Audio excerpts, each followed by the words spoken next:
বলো। আমার পায়ে খুব ব্যথা করছে, হাঁটতে পারছি নি। তোমার সাইকেলে করে একটু নিয়ে চলো না। তুমি কোথায় যাবা? দেখতে পাচ্ছ না পিছনে আমি আছি? তুই তো প্রতিদিনই যাস, শুনতাছি নি রীতির পায়ে ব্যথা করছে। নাম নিচে নাম।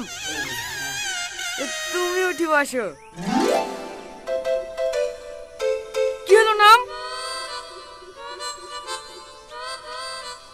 বাহ রাকেশ বাহ, সামান্য একটা মেয়ে লিখে ছোটবেলা বন্ধুকে বলে গেলি। ছি ছি ছি ছি ছি, ছি, ছি। তুই বন্ধু নামের কলঙ্ক। তুই আমার সাথে আর জীবনে কথা বলবি নি।